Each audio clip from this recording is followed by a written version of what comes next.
මරිය මෞතුමිය තවදුරටත් යේසුස් වහන්සේගේ මව නෙමෙයි. රයිට් මාත් එක තරහ වෙන්න එපා. කතෝලික කිතුණු ඕන කෙනෙකුට පුළුවන් ඔයාගේම බයිබල් එක අරගෙන මේක කියවලා බලන්න. යේසුස් ස්වාමි දරුවෝ එහෙමත් නැත්නම් යේසුස් ක්‍රිස්තුස් වහන්සේ මිනිසුන්ට දේශනා කරගෙන ඉන්න වෙලාවේ යේසුස් වහන්සේව හම්බෙන්න ආවා තමන්ගේ සහෝදරයෝයි තමන් මෞතුමිය නැත්නම් තමාව වදාපු අම්මා. ආපු වෙලාවේ යේසුස් වහන්සේ ළඟ හිටපු මිනිස්සෙක් ඇවිල්ලා කිව්වා අන්න ඔබ වහන්සේගේ සහෝදරයෝ ටිකයි මම්මයි ඇවිල්ලා ඉන්නවා කියලා. එතකොට යේසුස් වහන්සේ දුන්න ආන්සර් එක මොකක්ද? මතෙව් 12:47 සිට 12:50 දක්වා කියවන්න. මාගේ මෑණියෝ කවුද? මාගේ සහෝදරයෝ කවුරුදැයි කියා තමන් ගෝලයන් දෙසට අත දිගු කොට මෙන්න මාගේ මෑණියෝ සහ මාගේ සහෝදරයෝ. ඒ කියන්නේ දෙවියන් වහන්සේ කියන විදිහට ජීවත් වෙන උන්වහන්සේගේ වචනේ පිළිපදින අය තමයි දෙවියන් වහන්සේගේ සහෝදරයෝයි මව්වෝ. තව අපි ඉස්සරහට යමු. නමුත් යේසුස් වහන්සේ කියන විදිහට දැනට උන්වහන්සේ කියන දේවල් කරන අය තමයි දෙවියන් වහන්සේගේ සහෝදරයෝ මව්තුමෝ. එහෙනම් මං හිතන විදිහට මව්තුමියට කතා කරනවට වැඩිය කවුරු හරි දෙවියන් වහන්සේ එහෙම නැත්නම් යේසුස් වහන්සේ මඟ පෙන්වන විදිහට ජීවත් වෙන කෙනෙක් 16ක් හරි කවුරු හරි එයා කියන දේ යේසුස් වහන්සේ අහනවා මව්තුමියට වැඩි. රයිට් ඕකේ. අපි ඊළඟටත් යමු.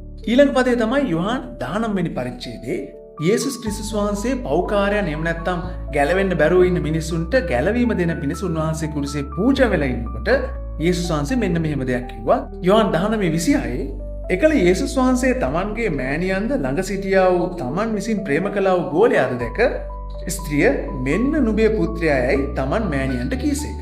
එවිට උන්වහන්සේ ගෝලයාට කතා කොට මෙන්න නුඹේ මෑණියෝයයි කීසේක. මෙතනදී අපි හොඳට පැහැදිලි කරගත යුතු දෙයක් තියෙනවා. මේ රෙකෝඩ් එක ලියන්නේ යොහාන් ලියන්නේ මෙන්න මේ විදිහට. එකල යේසුස් වහන්සේ තමන්ගේ මෑණියන්ද.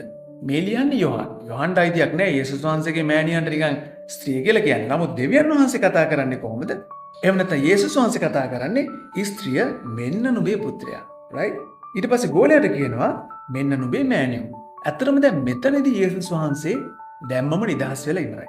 ඒ කියන්නේ යේසුස් වහන්සේට උපත දුන්නා වූ මරියතුමීව දැම්මම මව්කමින් ඉවත් කරලා ඉවරයි. හැබැයි ඔයාට මට දුක හිතෙනව නේද? අම්මා කෙනෙක් පුතෙක් මේ විදිහට හැසිරෙන එක ගැන. ඒකට හේතුවක් තියෙනවා. යේසුස් වහන්සේ උපදින්න කලින්ම මරියතුමීට මේ විස්තරය කියලා තිබුණා.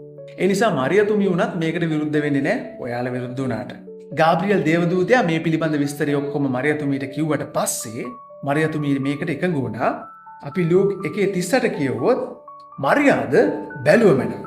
ස්වාමින් වහන්සේගේ දාසිය ඔබගේ වචනය ලෙස මට වේවායයි කිව්වා. එවිට දේවදූතයා ඈ කෙරෙන් ගියේය. අපි මොනවා හරි යේසුස් වහන්සේට යාඥා කරනකොට මරියතුමී හරහා යාඥා කරන්නේ ඔබ මරියතුමී යේසුස් වහන්සේගේ මව කියලා හිතලා නම් යේසුස් වහන්සේ තවදුරටත් මව විදියට නම් පිළි අරගෙන නැහැ.